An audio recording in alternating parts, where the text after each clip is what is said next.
Heyo everybody, Haku here with my review for episode 2 of Assassination Classroom or Ansatsu Kyoushitsu.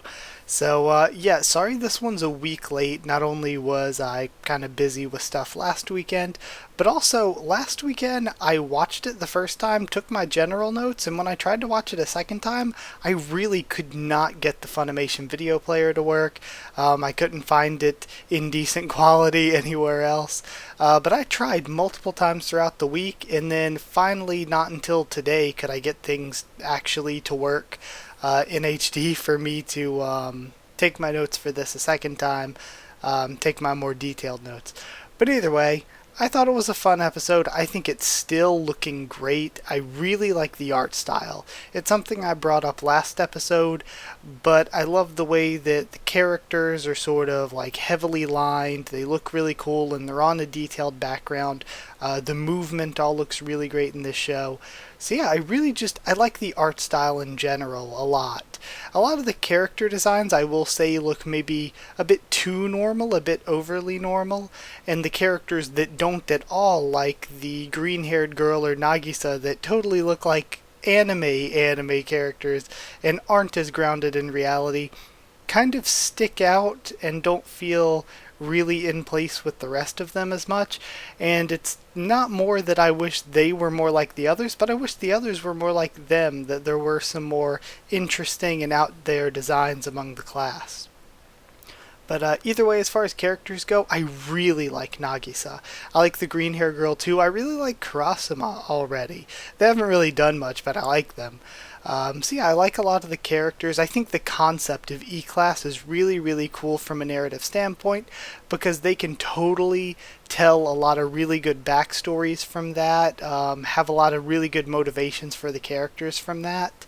Another thing I totally love is Koro-Sensei's personality-based weaknesses. Like, Koro-Sensei's personality I really like, but also that their weaknesses aren't necessarily physical things. Their weaknesses are a part of their personality. I think that's really cool. As far as the ending and opening go, the ending is amazing. I love it.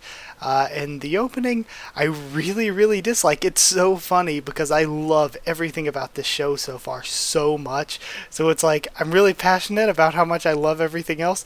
And then I can't think of any other opening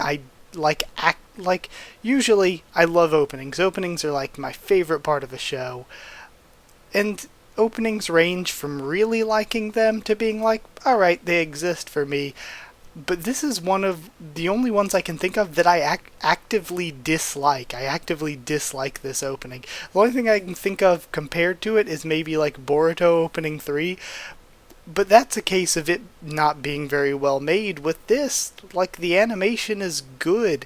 Like, it's really well made. It's made by competent people. It's just the actual creative content of it is like not fun to me, not exciting to me.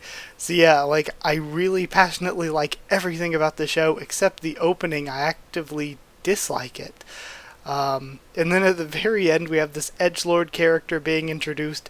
Not sure how I'll feel about them, but I do pretty much think that we're gonna have a lot more nuance once we get to actually meet them. So yeah, now let's go through, talk about this thing with the notes I took scene by scene.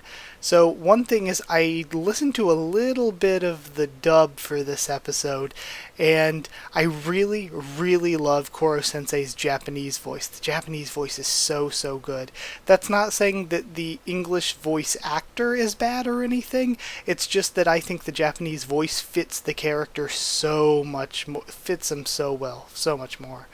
I also like Nagisa's role in the class that we saw a little bit this episode and more, or that we saw a little bit last episode and even more this episode, where there's someone who's been studying Koro-Sensei, their personality, things about them. I like that, how they're sort of an information source. And of course we only saw a little bit of that last episode while they were mostly just being used as a guinea pig really. But this episode we saw it more with characters in the class going to them for information. I really like it. I really like Nagisa's place in the class there. Now the lesson that Sukhino, I think is his name, learns here is that the baseball's a good idea because it's silent, but a bad idea because it's way too slow. And something I thought when watching this again would was that it would be really, really cool if things like this would be like important to the overall, or important in the end game when they are actually sort of figuring out how they are going to assassinate Koro-Sensei, where Nagisa takes all of these lessons they've learned through this whole time. We need something silent but more quick than a baseball. Like, if all of these little lessons that were taught come into play, it'd be so cool. But either way, Koro goes to New York, and we have Nagisa thinking about the important questions. Why does Koro-Sensei want to destroy Earth anyway? If they do, why are they bothering to teach them? What's the point in all of this? So I actually do really like the sort of thought going in here, I suppose, that Nagisa's putting in, asking the important, more philosophical questions of why is this even happening. We learn a little bit more from Sukhino. I think that's his name, so I'm going to stick with it because I didn't put it in my notes, about E-Class not being allowed in clubs, that their grades determine their placement, so this is something based on grades. And I love Koro-Sensei's laugh. I just noticed this episode, the nuruhuhuhu. I love that laugh. It's so good. I also love Koro-Sensei teaching them, like actually saying, you can't keep pushing yourself to do this because you'll never be able to do this as well as this guy, but you have your own strengths, your own differences, that you can do something that you're good at, that you can be proud of. And I really, really like Koro-Sensei going out of his way to teach all of them, even though he's planning to destroy the Earth. I also love a scene later on. Saying I'm loving things a lot, but I really, really did enjoy the show a lot. When Koro-Sensei gets excited about things or really gets into things, like when Nagisa's talking to him and he's looking down on them eating the pen and everything, or later on when he's grading things, I think, and Sukhino says, "Come outside, I want to try to assassinate you again." I love when he gets like excited and gets into things. It's so cute. It's adorable. I love it. And we get a little bit into Koro's weaknesses here. The first weakness being that when he tries to show off, things can get messy. And again, it's based on his personality. He tries to show off, he messes up, and then he has to backpedal a bit. We get to see Karasuma a bit. He's becoming an E-Class teacher, specifically PE, but I feel like we'll be seeing him a lot more, which is great because I like the character already.